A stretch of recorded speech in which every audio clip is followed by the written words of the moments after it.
Moving away from the armor and the N&M of the miniature, we get to the character's face. And seeing how important a face is to the character, there's a word of warning in this tutorial that I generally fucked up. And if you were to follow this tutorial with the exact miniature, I'll be actually leading you into a pitfall. Essentially, it's foobar. Okay, it's not the end of the world, but essentially I've made the mistake of not double checking how the model sits within the Terminator armor and how the light should be angled to cast over the face. This actually results in an awkward lighting situation where it makes little sense, and I had to repaint the shadows and move the highlights to the left in order to correct it. But that's not to say this tutorial is useless. As the method and skin recipe can be used for other human heads, just make a note where the light direction is coming from. When painting a human face, we actually need to consider a few ideas in order to help illustrate the subject. First off, that flesh is soft, as well as it contains a lot of small amount of details that are relatively shallow with no real hard edges. Only a few features on the face giving out the strongest shadows with harder lines. These are the eye sockets, jawline, under the nose, side of the nose, well, depending on the light placement of casted shadows, cheekbones, and sometimes mostly the lower lip. Softer lines will include the sides of the nostril, under the lower eyelid, outer sides of the eyes, or crow's feet, the inner brow separating the bridge of the nose of either eye, dimples, and forehead wrinkles. A key factor of painting the face is not getting carried away with every single recess of the face getting a max shadow value. We need to consider that the head is more rounded, a spherical shape, and that many recesses are in fact very shallow, and depending on where our key light is positioned, that it may be possible to be in direct line of the sight of the key light and therefore being filled with light and not showing much or if any reduction of value. This is why when painting the face, I'll be stressing the consistency and charge of your brush even more. Making smaller changes will help create those subtle variations of the face and helping it be more lifelike. Faces are tough, and since we are so tuned in our daily lives to recognize the human face and its myriad of expressions in fine detail with just a glance, we are that much more judgmental in the face's execution, and many painters in our hobby just opt to go for the helmet option.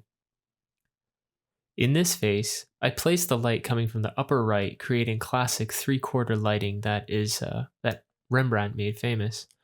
It's a beautiful asymmetrical lighting situation that gives our viewer the character, as well as creating an angle of light and interesting shadows casted by the nose and the brow. Here I use a great little app that I use on my iPhone that I use to generate various heads and other objects in 3D, with light rigging that is fully adjustable to use as a reference. In this head demonstration, we can see where the light should fall and areas that should be placed in shadow. I can look at this and compare them to the head of the miniature and get an idea to where I should place my highlights. To further help read the shapes of the face, we can take a look at the features I mentioned and see how they're illustrated. Paying attention to the edges of each value, how soft or how hard the transition is, depending on the size and the degree of the change in plane from feature to feature, we can get a softer, hard edge. For example, the forehead has a long, gentle curve going from left to right. The edges of each value presented would be soft, illustrated by this gentle curve, but along the length of the nose to the left side, the angle takes a quicker dip downward, creating a much faster and shorter transition. This idea doesn't just apply to the face, but rather every single volume of our miniature, just something to think about when you analyze your own miniatures while painting. Finally, before we get started, a good tip for you when practicing heads. Well, it's actually to practice them. I know if you've bought a Space Marine box set, you're bound to have a few spare extra heads commonly associated with sergeants and unit leaders. If you want to get better and faster, don't bother waiting to paint a full Marine. Prep the heads and put them on a little ball of poster tack or stick them on a rod. You can paint several heads in the span of a single Space Marine, no problem. This will really clock in those valuable practice times in a short 30-minute sessions, and before you know it, your level of painting faces and the confidence will greatly rise in order you to tackle a bigger, more important character. Then, you can even take some of your practice heads you can that belong to your tabletop sergeants and stick them on those. You know, kill two birds with one stone. Okay, well, that's all I have time for this intro. Let's just grab our paints and let's just get started.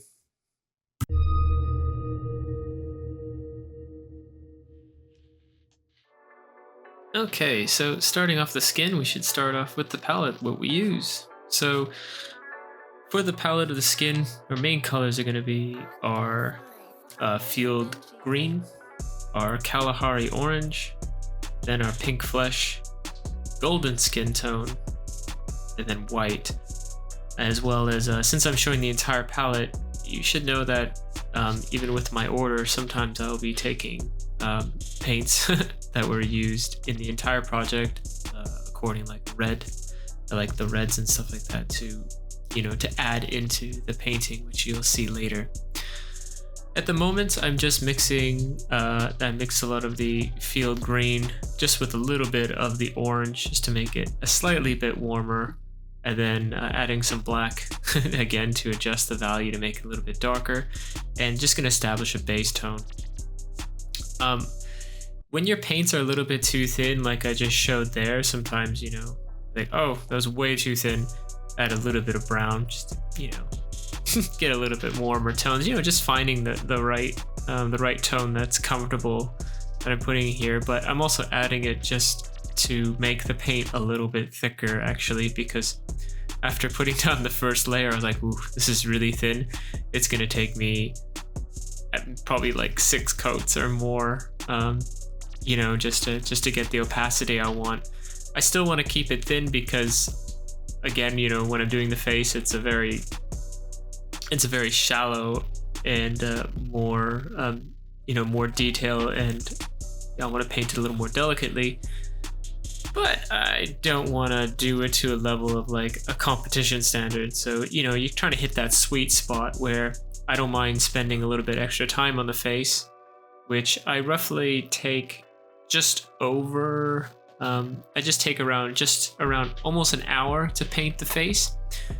Now, of course, that doesn't include the stupid corrections that I had to do, which I explained earlier. So if I actually was more diligent and actually followed the right routine, I wouldn't have to make those corrections. But anyway, so now I started to really, go back to the painting. I'm mixing in that pink flesh with a little bit of the Kalahari orange, because I don't want to reach a brighter tone just yet. I want to include a little bit more orange into the skin. And like FYI, if you wanted to make your own skin tones and not rely on bottled paint that has the word flesh in it, you can just create your own by taking an orange, like the Kalahari orange like I have here on the palette, or generally any kind of orange, maybe like Troll Slayer orange from like Games Workshop, stuff like that. All you got to do is desaturate it. So just by adding some white, and then maybe balancing it just a little bit with you could add just a pinch of black in there, just to not make it so bright. But generally a Caucasian skin tone is desaturated orange, and then you can modify it from there as needed. So you don't always have to jump in and just use flesh tones and only on the skin. No, it's just any other color on here. So what I'm doing here, of course, is I'm blocking in the main areas of the face. Now, one of the things I want you to notice when you're doing facial features and such is there's only a few features on the face that actually have a much sharper edge or a sharper like definition, especially on like male faces. Female faces are even in general a lot softer. But overall, the skin and the face is a fairly soft feature. So a really big mistake that I see a lot of painters do is they will just define every single little shape on the face like its own island right from the start. So they're going to leave all that hard looking shadows in every single crevice, which doesn't really look very natural. But the main harder edges are going to be the eye socket, so within the eye and the eyebrow.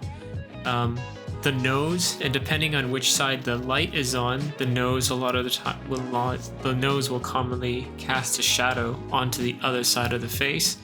Under the nose is a really good one. You know, not a lot of light gets up your nose, and mainly on the jawline, the jawline, and especially in this case for like this male warrior, like the higher cheekbones, and illustrating a little bit of the dimple. But other than that, you don't see not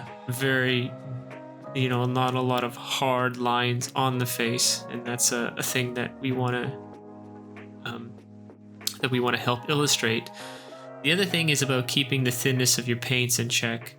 On average, on this miniature, I am doing a 1-to-1 paint ratio, and keep in mind I'm using a number 2 brush, so that does hold a lot more moisture in the brush than, let's say, a 00.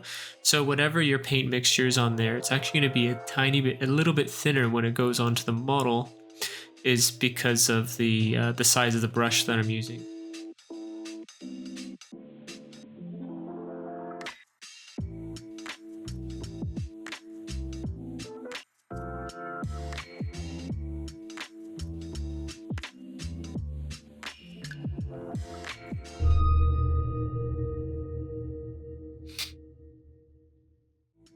Alright, so back to the palette here. Now I'm just grabbing a little bit of the red that I have from the cold red that I used in the armor, and I've just made it a very, very thin wash out of it. It's really, really thin. It's almost like dirty paint water. And now this is just the first pass, so I'm going to show you guys like both passes, and I could have just actually made this wash a little bit thicker, but again, like what I like to do with the face is I don't like to work very destructively. You can see the results of that. It's barely there, so I can decide to do a second pass and possibly even make it a little bit stronger, so less diluted. And that's just like a common theme that I have with the face, is because I always want to be using judging the works by what I see, rather than just following blindly a recipe. So, I really encourage this method of painting. It leads to a lot more, a lot more detailed painting, a lot better, and you're using your observation throughout the entire process. So, like, the first one was really thin, second one a little bit thicker, and this is what I was looking at for. And what I wanted to do is just bring a little bit of warmth into the skin, because, we're using that green cold base. But we want to give this skin a little bit more, make it a little more alive with that little bit of the wash that's going on here. And also, because when it comes to painting the face, you have to also remember that the skin is very much a transparent membrane that's stretched over our entire skeleton and musculature system and everything else.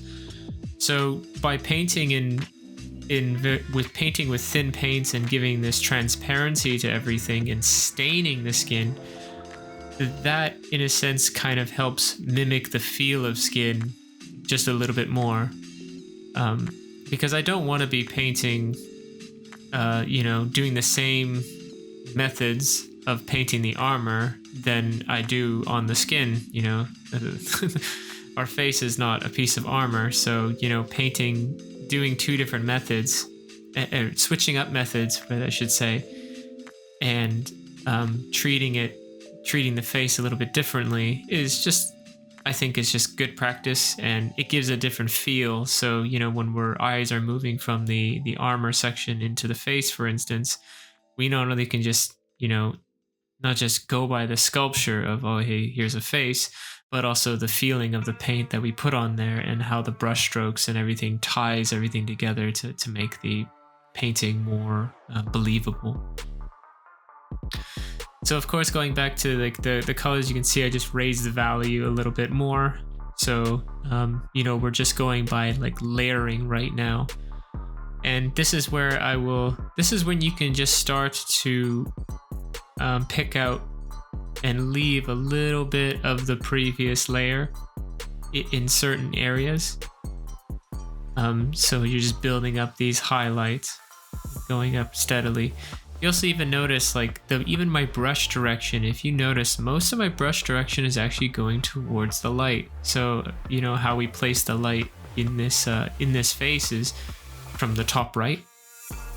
So a lot of my strokes are going in that direction. That's just, you know, also helping, helping our paint deposit. So we just get a little bit more, our last bit of paint deposit towards the right. It helps with the direction and gives like a little, it just helps with the blending and the fading from the left side, you know, as we pull our brush strokes up towards the light. And just, you know, even just helps us reestablish and gets us in the right habit. So we're, you know, we want to emphasize that direction.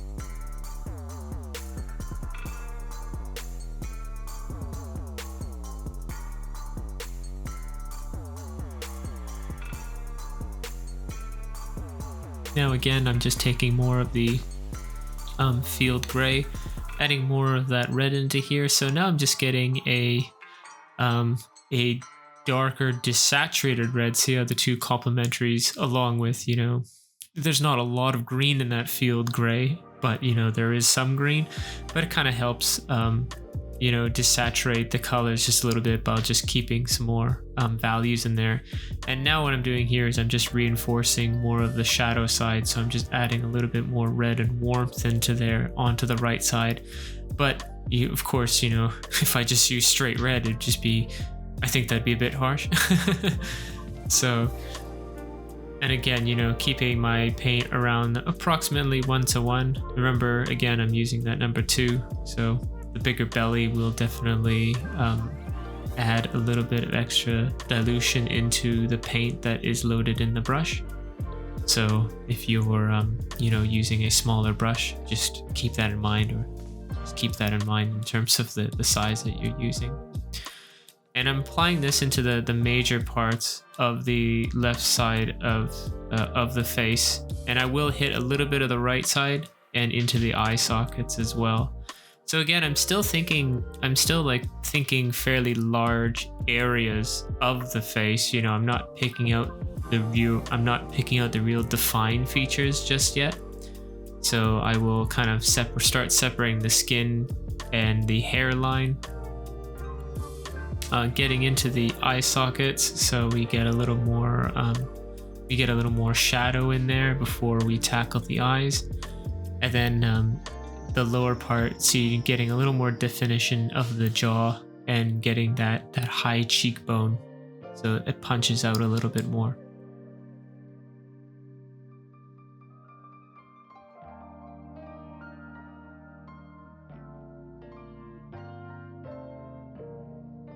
And of course, make sure to get under the nose.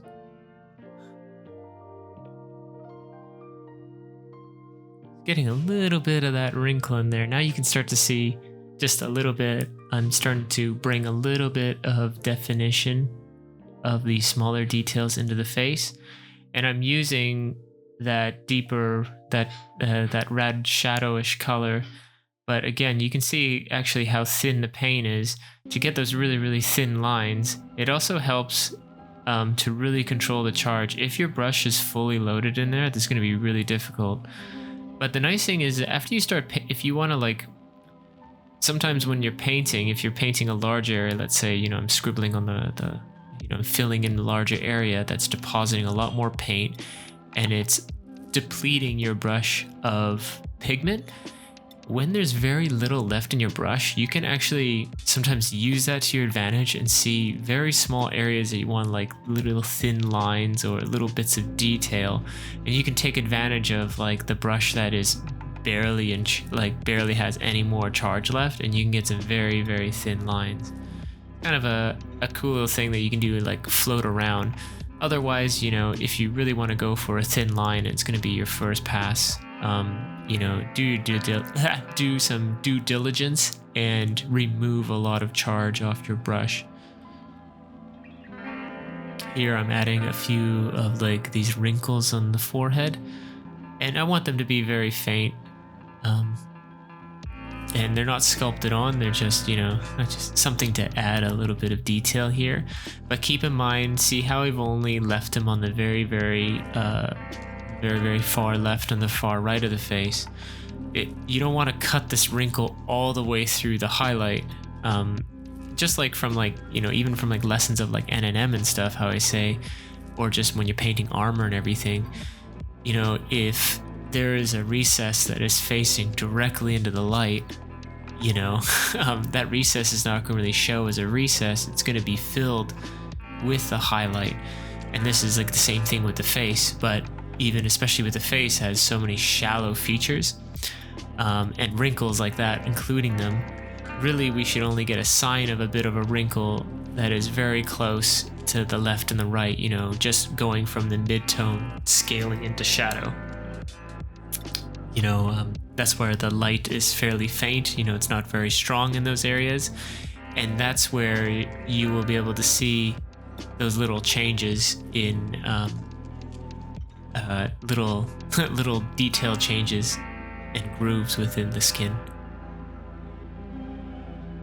But it's really cool, like when you get little opportunities like that, when you get to add your own little wrinkle or details, and later on, you know, I'll be adding like eyebrows and stuff like that. I think that's actually the most fun when it comes to faces, because you really start to bring the character alive even more. And you know, you kind of feel like you're like taking charge of the sculpt and really giving your own little flair to it. You know, if you really like doing like little chips and battle damage on your armor, you know, same thing like that.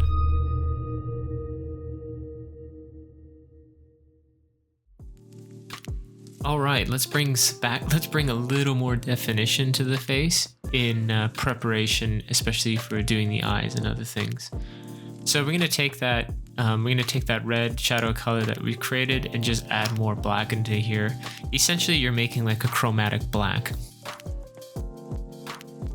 And what we're gonna do here is we're gonna start filling in these areas at the most recessed parts. You know, really giving more contrast and giving more definition to the face. So here I'm just placing it right into the eye socket. The most important part about getting this definition into the eye socket here is actually aiming into the upper roof of the eye socket itself. That'd probably be the most important thing. The hard thing, or the most thing I see very common, is when people do eyes is there's actually like a little bump that is just under the eyeball, and that's supposed to be the lower eyelid. And a lot of people mistakenly paint that lower eyelid as being part of the eyeball.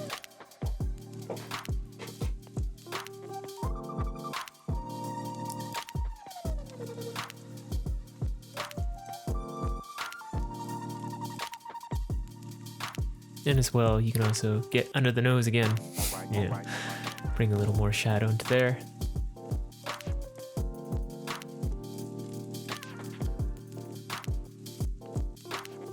And of course, inside the mouth.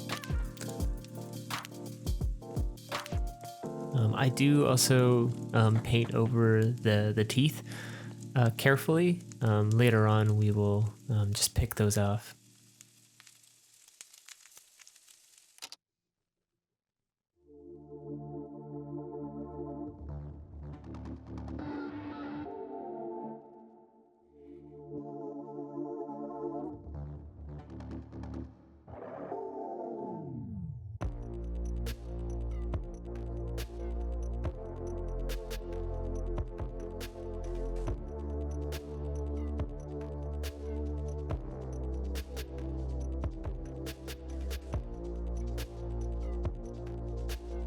Okay, so now I'm going back to the, grabbing the skin tone, or I'd say like the base skin tone, if you could see the palette there. And now I'm going to start to be a lot more selective and start picking out a few more highlights on the left side of the face. So that's where, I'll paint the highlight on the upper cheekbone, leave a little bit of a gap, and then get the lower eyelid and paint a little bit into that, into the corner of his eye there.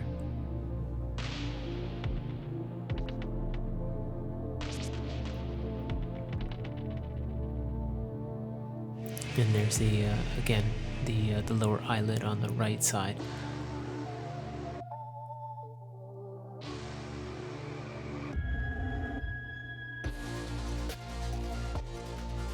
And just with a soft brush, I'm even just touching up like little highlights, as you can see here, just bringing a little bit more opacity into it.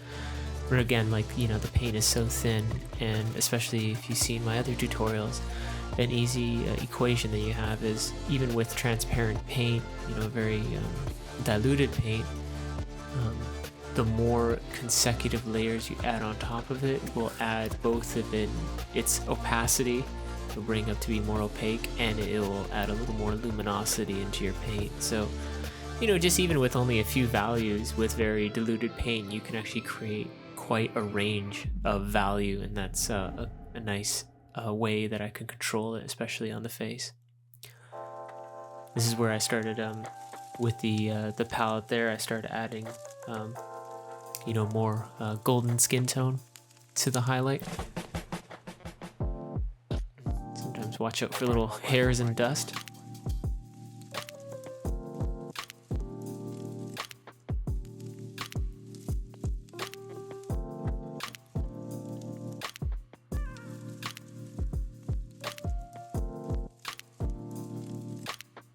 This is actually really where the upper highlights really start to come alive a little bit more.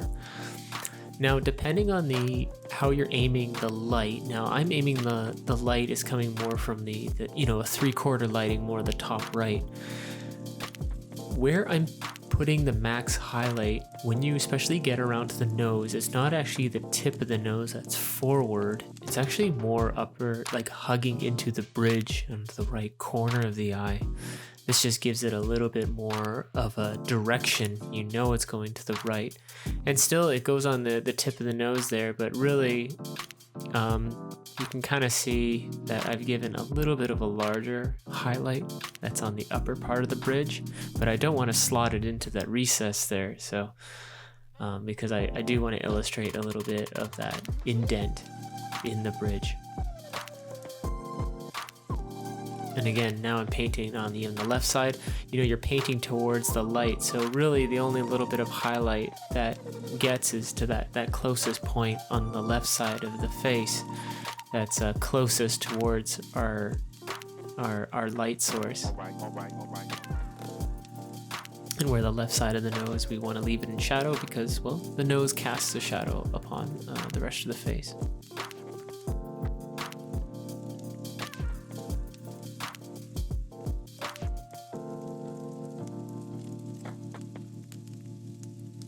What I'm doing there is I just pretty much grabbed the highlight and added a little bit more water, a little more dilution into the paint, and I'm almost like brushing on like a glaze, so I can almost go over several layers of paint and pulling right into the highlight and allowing my brush, or allowing that puddle to settle near the highlight. This just gives a nice softer look towards the highlights and a little bit of a blend help.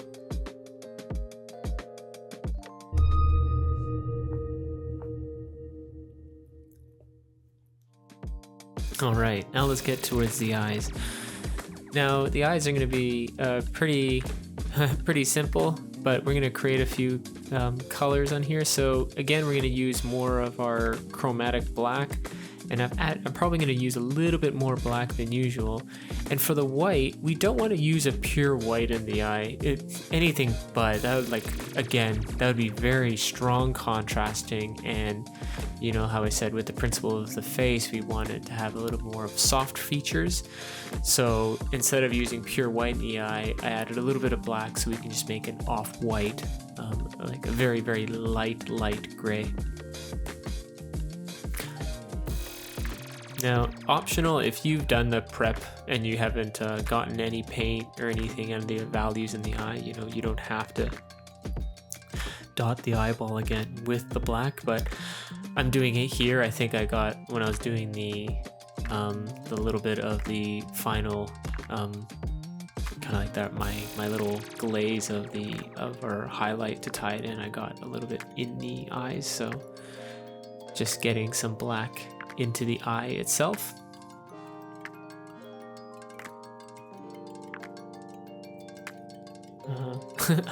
Doing a little bit of repair. In realistic, I should have just painted the entire eye first and then just got some skin color to repair, but you know, sometimes you're in the actual moment of the paint job, and you know, if you want to repair it now. The most common area that I always miss paint is, again, the lower eyelid. That's really easy for the paint or the brush to slip and to get on top of there. All right, now for the whites of the eyes, or if you've mixed it, it's a little bit of an off-white, just like a very, very light gray. And what we want to do, of course, is the goal is to fill the entire eye, but you want to leave a very small hint, almost like an outline of the black around the eye, just to give ourselves a definition. Now, I'm going to leave a little bit more of the outline on the upper part, is because that's actually within the eye socket itself. But if you notice, my white at the bottom is just hugging. I might sometimes get a little bit, I might accidentally erase the bottom half of the line, and I actually do get the black again and do a very, very thin line correcting to bring back a little bit more definition of the eye right there. Now, sometimes this will take like a few times to go back and forth, and it can be like frustrating. The eyes are the smallest part of the miniature. I'm actually surprised I got a fairly good film out of it, because a lot of the times it's really hard to actually film this thing properly without my glasses, my magnifiers. They like to get in the way of things. But after I paint the white, now it's about doing the black dot, the eyeball on the inside. Now, depending the type of eye, you want to hug this eyeball a little bit more to the upper part. It's just how the eyeball or our iris actually like sits in the eye socket. It hugs the upper end a little bit more. But he's kind of like, he's giving like this shout, and it's kind of squinting his eyes a little bit, so you don't have to worry too much about it. But I did make, if you make the eye a little bit too, or the eyeball on the inside a little bit too large, what I'm doing here is, again, I'm just taking the white paint, I'm just putting tiny little dots to make it a little bit smaller. And then back with the highlighted skin, again, to do any further cleanup. I didn't even actually finish the cleanup as you first saw it prior. And again, just making a highlight mix with the golden skin tone and some white. And now I'm going to start going around, mostly around the eyes, and giving out like the max highlights. So you can see a few points there. So that bridge of the nose, I don't know what you call it in between the brows, but the very corner of the brow, and then giving that max highlight right on the under part of just the right eye. I don't believe I hit the left eye at all, just because of the vicinity of where the light is coming from.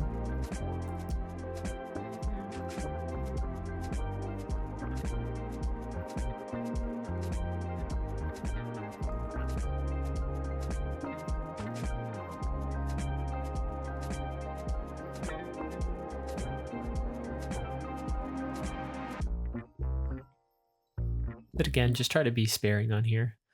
Take your time, and keep the paint thin like always. And do little small adjustments. Now for the teeth, it's the same that I use, the off-white that I use on the eyes.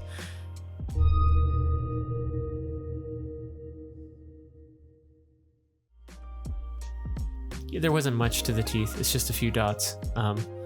Don't try to separate all of the teeth with definitive black lines between. They'll look like chiclet teeth, and he looks like he has giant gaps. You can almost like take a little image from illustration where maybe a couple of teeth are bridged together and there's like maybe a couple of gaps at the most. But right now what I'm doing here is I'm mixing the hair. So I've created a blonde character for this. So this actually looks a little bit like the gold tutorial.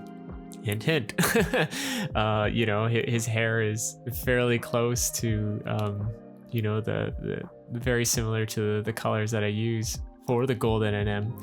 You could even just actually use the same colors for the most part, really.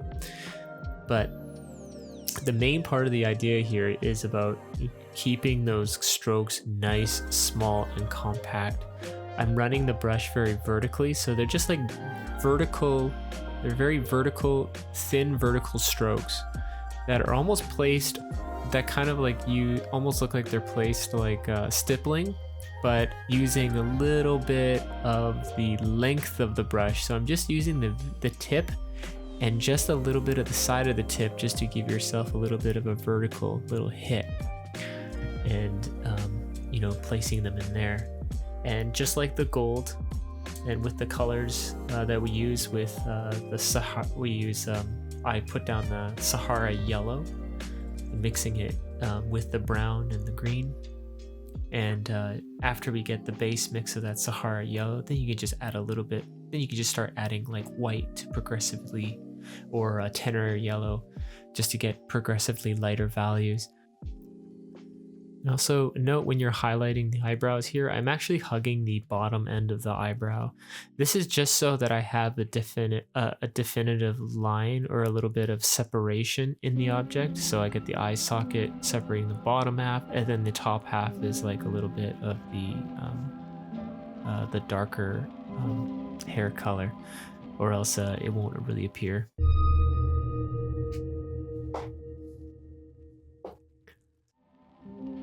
Okay, so now with like a similar palette that we've been doing with the eyebrows, the hair is going to be the same color. We're not going to do a faux pas with dyeing your hair one color and leaving your eyebrows another color, which is always kind of funny. But in this instance, we want to keep, to get a little bit more texture out of the hair, again, we want to keep, I'm going to be making a lot of vertical strokes. And a lot of them are going to be actually in straight lines, and I'm pulling towards the front of the model. Also because since we're going to be building the highlights, and this character, his model is sunken into the Terminator armor, so you can't even see the back, and all the light is at the front of the head anyway. This really helps. This makes it a lot easier to illustrate the hair in this method, especially with Terminators, because we don't have like a 360 view of the head. So we can just focus on one side, the front side, and using our thinner paints and building up in layers, we can always just pull to the front, allowing the puddle or the majority of the paint to settle at the very front. And again, just like how you can see how our highlights are being built up with the light really generating more feeling towards on a little bit of the right justification. The same thing as I'm doing while I'm building highlights is I'm favoring more, just a little bit more of the right side.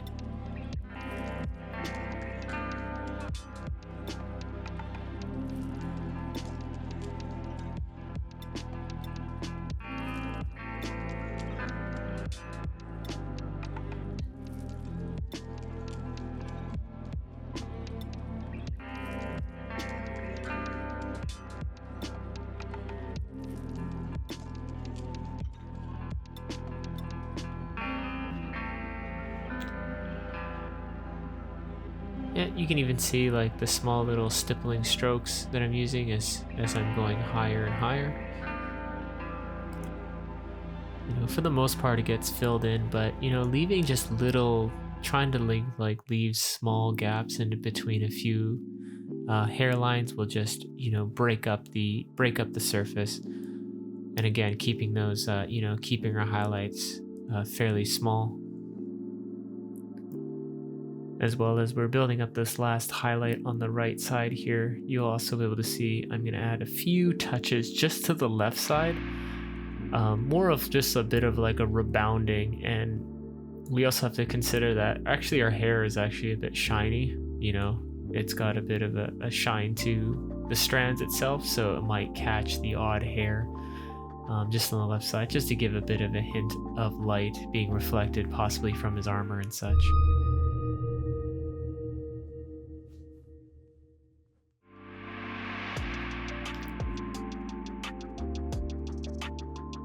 Yeah, just making more of our our green and red, and with a little bit of black, and creating that max shadow. And here we go, I'm just doing a little bit of cleanup now. So this is a really good time after you've painted the hair and all the major elements. I also did not show, but his ear, the Space Marine earmuffs, I don't know what you call them, those mechanical areas, and like the two kind of like nodes on his head is pretty much the exact same way that I painted the black Aquila. Same colors, same process, just a simple layering exercise on those two items, and of course keeping in mind of the light direction to help place your highlights. Another thing is that you also want to keep track, is you don't want to go as light, you don't want to go in higher value than we do have at the center of the face. As you can see, if you bring a lot more light to the left and the right, it'll kind of throw off the lighting effect. And even more so, like the most important part is the center of his face, so our eyes really want to draw into there. And that's what the finished face looks like, with a little bit more cleanup, mainly around the lips. I would say, looking back at that could be a little more of an improvement, but overall the entire method is laid out before you. Now, just like I explained at the beginning of the video, this actually doesn't work very well if you were to copy this exactly and place it in the miniature, which you'll see in a second. But for any other just a general face tutorial for like a Space Marine, this is an excellent example, and you could use everything, all the techniques that I've explained here to do your own model.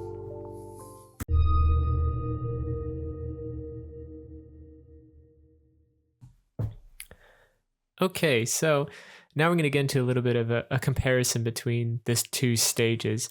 Unfortunately, as I tried to film the corrections, I was like very under-timed in terms of trying to get the model finished to submit to Warhammer community, and to finish up all the tutorials, as well as get back to the commission work, which is always a little bit frustrating when you don't have a ton of time.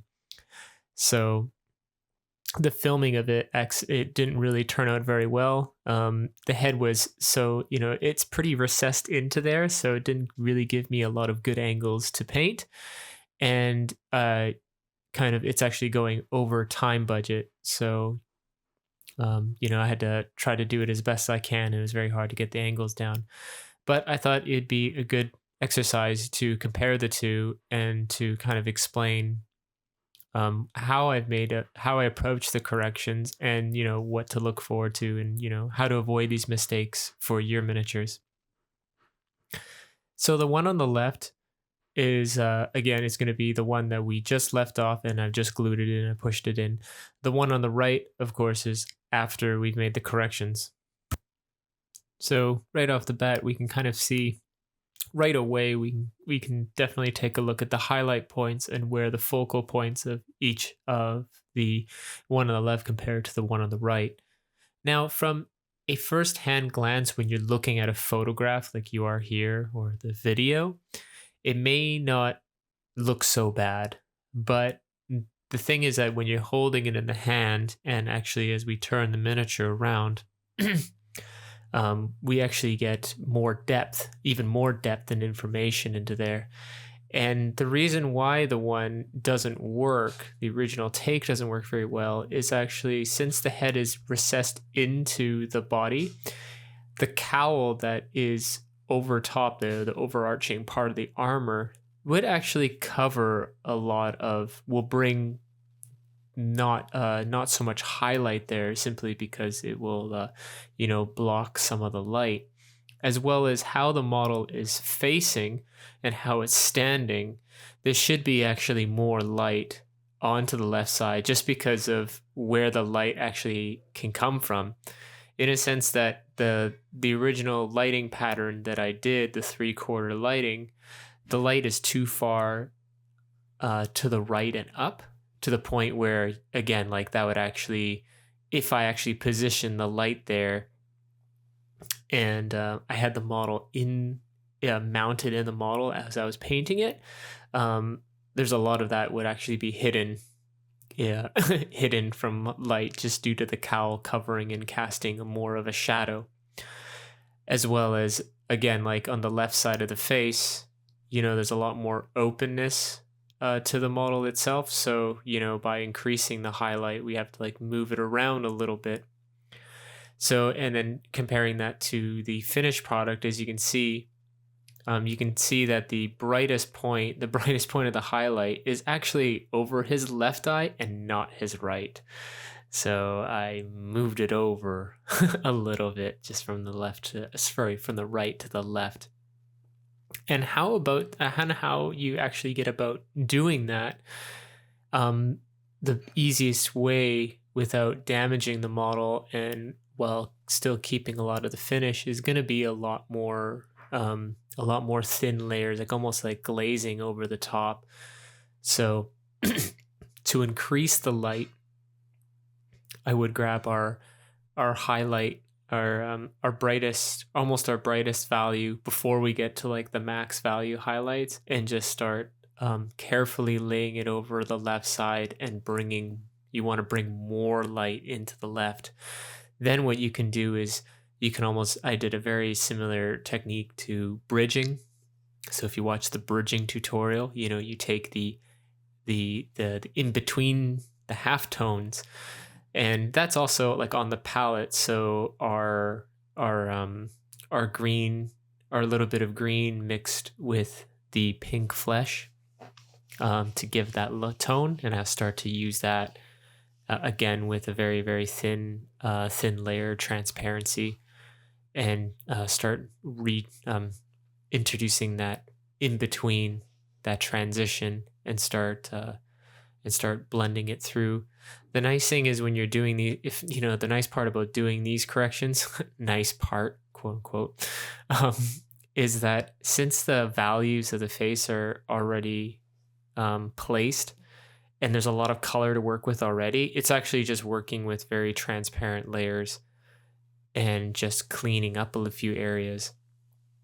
On the right side, where it got, of course, where we bundled most of the highlight, what I would do, I would just get the mid-tone of the skin value that we were using, and I would just glaze over that on the right side, and then pulling into the shadows. So, not just to correct the face, but this could also be a good technique to also keep in mind when you're, painting any other element. If you ever go too bright, what you can do is just grab the next neighboring color that's a little bit darker. You could grab the mid-tone, or if you really want to go drastic, like you really want to pull the light, you can grab more of the shadow tones of it, make a glaze of that.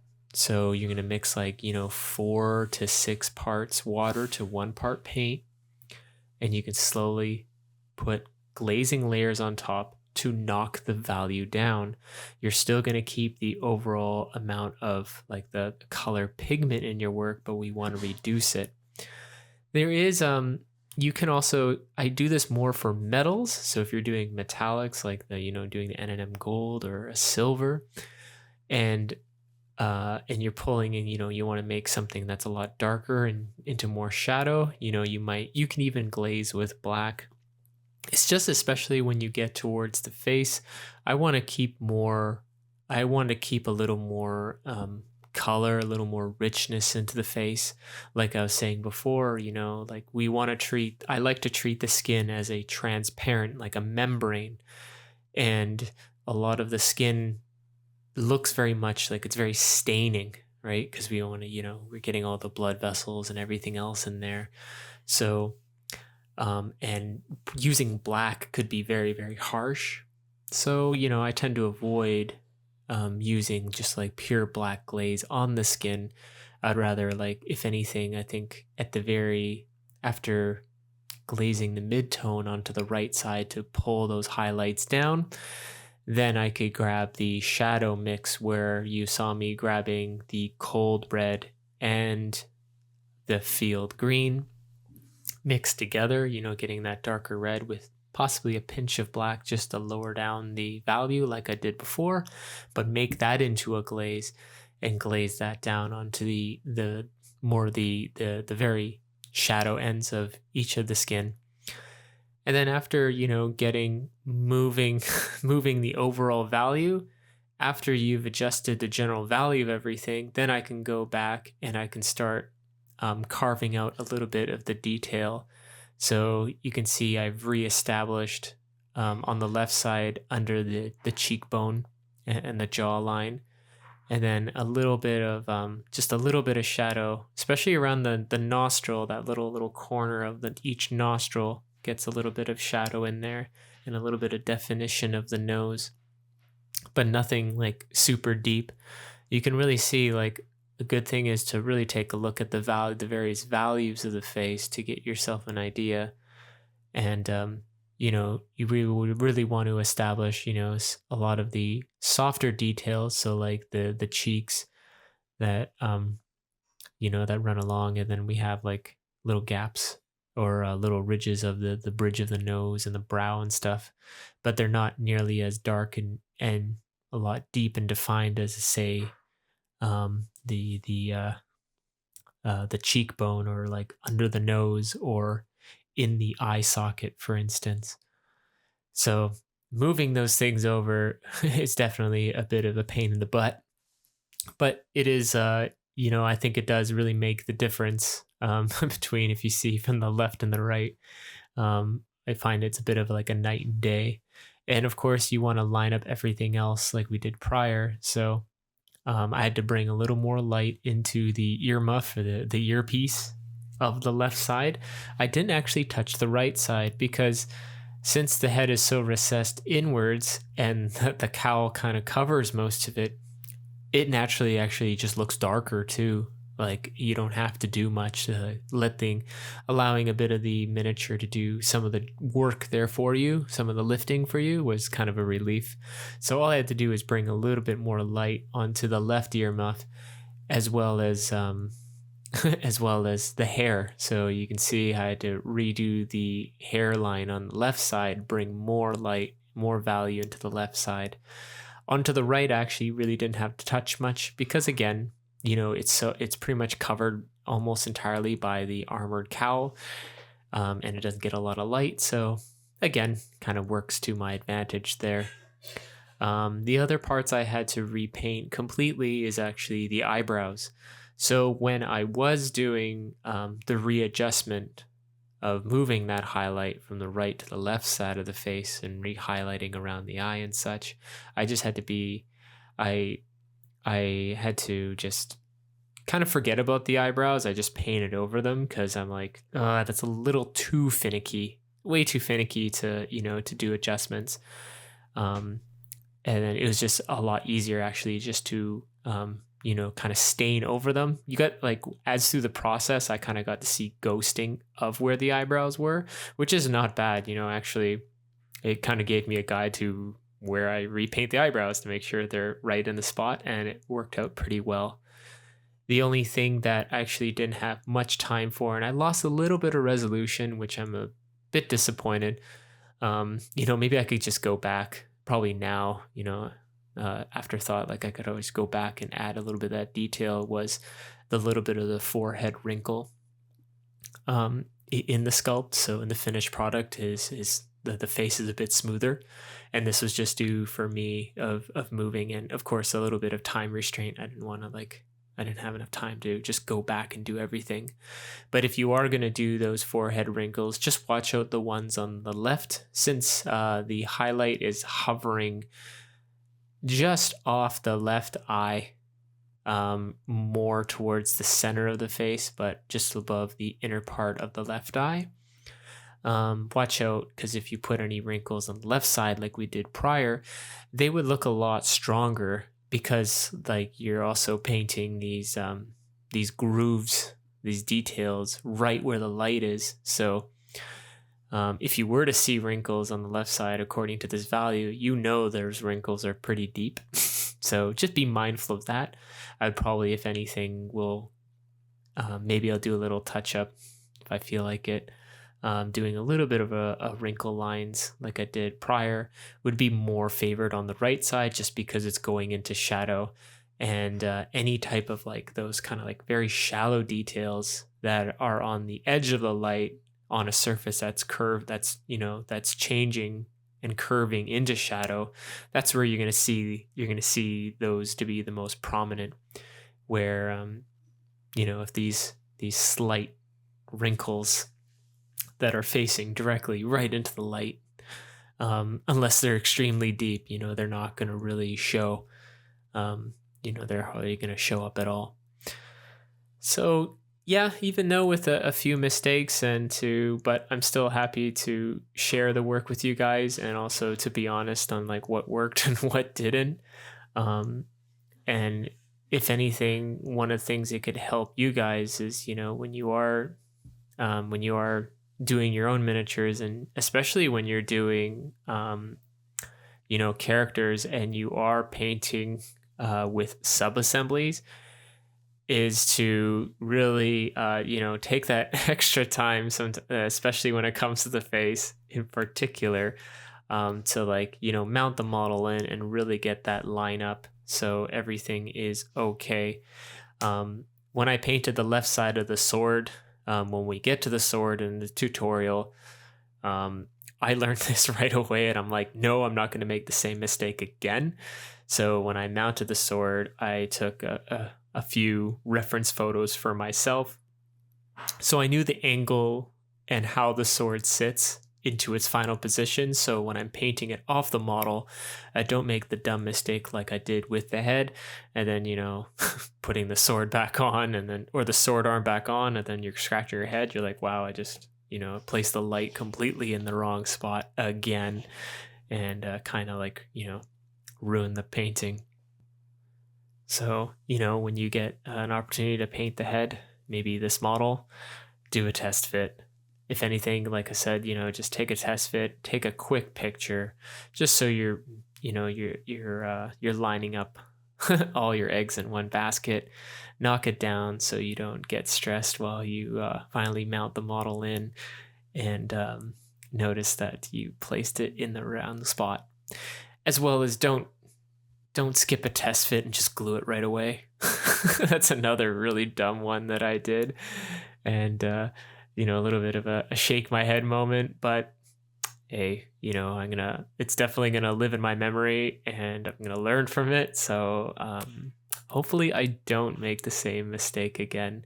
So at least if I have to do the corrections, I don't have to paint it when it's sitting recessed in the model. And if I'm filming it for you guys can actually see it, because I did look over the footage and you can hardly see anything. You mostly see his armor to the side, and like most of the model is completely covered, and it's not, unfortunately, I'm kind of broken by it, because it's not even worth showing, because you can't even see it. And even worse luck, my magnifiers get in the way. But other than that, thanks again for joining me on this the Space Marine head painting tutorial from the Leviathan box set for this Blood Angel. Stick around for part 4 and part 5, when we cover the sword. I'm going to cover the base. Oh yeah, and actually there will be one more bonus part, would just be doing the parchment, as well as a quicker way to do capes. Where I love painting capes, but this one I decided to use the airbrush to get a little bit more speed. Not only to, of course, for this tight deadline, but also to show you guys that, you guys can still get a good painting cloth without, 10, 20 plus hours to do a cape. All right, that's it for now. Thanks again for joining me, and we'll see you in the next one. Happy painting.